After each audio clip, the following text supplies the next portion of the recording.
Ang prinsipyo ng frozen discs, paliwanag para sa mga manonood ni G. Rochelle Zulueta, ang nagpasimula at nagpakilala ng prinsipyong ito sa larong Pitcha Pool. Ano ang frozen discs? Ito ang tawag sa sitwasyon kung saan ang pamato at ang pitcha ay magkadikit ng mahigpit at parehong nakadikit sa gilid o banda ng mesa. Walang puwang sa pagitan nila, parang naka-freeze ang pwesto bago pa man tumira. Ito ang aking sariling natuklasang diskarte na hanggang ngayon ay hindi pa alam ng karamihan kung hindi ko ipapaliwanag. Paano ito tinitira at ano ang totoong nangyayari? Isa, ang pagtama. Bababa ang pamato. Kapag tinamaan ng tako ang pamato ng patungo sa banda, bababa ang pamato kasunod ng direksyon ng iyong tira, patungo sa butas sa ibaba. Kasabay nito, ang dalawang pitsa na nakadikit sa pamato ay hihiwalay at pupunta sa magkabilang butas. Iyan ang layunin ng iyong tirada. Dalawa, ang pagtama sa banda.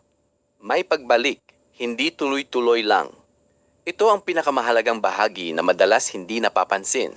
Tumatama ang pamato sa banda at tumatalbog ng bahagya pabalik. Hindi ito dumudulas lang ng diretso. May pag-atras, may pagbalik pataas mula sa banda at tumatalbog ng bahagya pabalik. Hindi ito dumudulas lang ng diretso.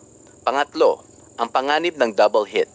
Kung matagal manatili ang dulo ng iyong tako sa lugar na iyon, ang bumabalik na pamato ay tiyak na tatama muli sa iyong tako. Double hit.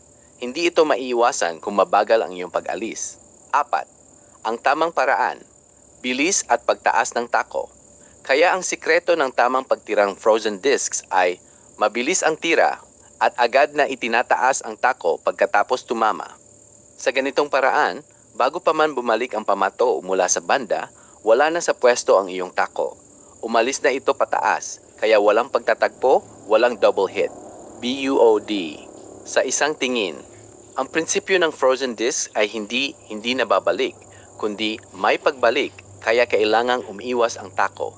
Ang pagiging frozen ay nasa pwesto bago tumira, hindi sa galaw pagkatapos tumira.